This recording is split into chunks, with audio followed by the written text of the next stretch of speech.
एक बार एक भगत जा रहा था और भगत जा रहा, इतने में माता पार्वती जी ने शिव जी से कहा, भोलेनाथ जी, ये वो भगत है जो तुम्हारे मंदिर में रोज जल चढ़ाता है, ये वो भगत है जो तुम्हारे मंदिर में नित्य आता है, ये वो भगत है जो तुम्हारे मंदिर में आकर बेलपत्र चढ़ाता है। जब तुम्हारे मंदिर में आकर इतनी आराधना करता है, पूजन करता है, पाठ करता है, अर्चना करता है, तो एक काम करो ना, आज ये लकड़ी तोड़ने के लिए जा रहा है तो तुम एक काम करो, वहां पर उसके लिए सोना थोड़ा सा कपड़े में बांध कर फेंक दीजिए।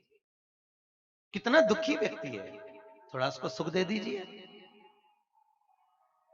और बाबा भोलेनाथ ने पार्वती जी के कहने पर बीच मार्ग में सोना पटक दिया। पति पत्नी दोनों जा रहे थे, इतने में पति पत्नी के जाते जाते पति ने उस सोने को देखा और देखते ही मन में सोचा, ना जाने किसकी पोटली गिर गई बेचारे की सोने की, जरा क्या करूं मैं। अब इतने में पति ने सोचा, पीछे मेरी पत्नी आ रही है और अगर सोने को देख लिया तो, क्योंकि नारी का हृदय तुरंत धन दौलत के प्रति तुरंत लोभित हो जावे, तो मैं करूं क्या। तो उसने तुरंत उस सोने को थोड़ा सा मिट्टी को हटाया और नीचे दबा दिया। दबाया, इतने में पत्नी आकर खड़ी हो गई।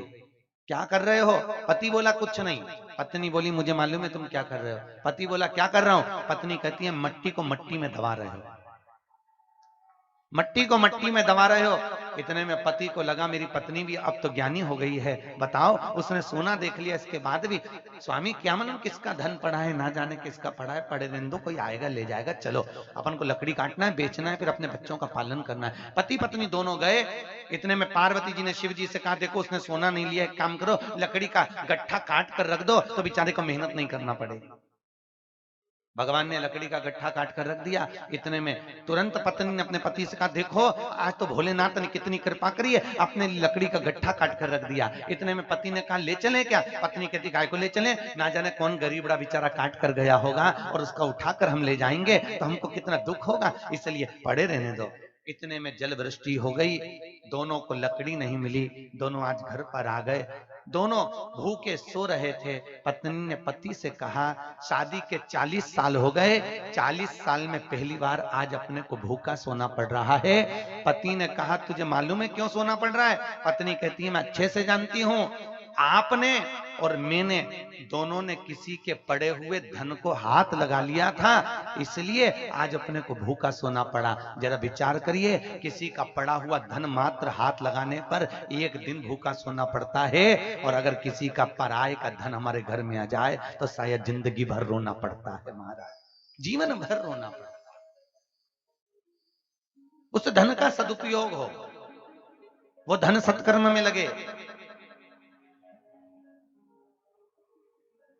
वो धन की पुण्यता हो। आपको कल कथा में कहा था, शंकर जी के मंदिर में चढ़ा हुआ फल, शिव जी को समर्पित किया हुआ जल, शंकर को चढ़ाया हुआ पंचामृत, शिव को जो समर्पित किया गया है वो हमारे भोग में भी नहीं आना चाहिए, हमारे भोग में भी नहीं तो व्यक्ति खा तो लेता है पर पचाना मुश्किल पड़ जाता है भाई, बहुत मुश्किल है, बहुत मुश्किल।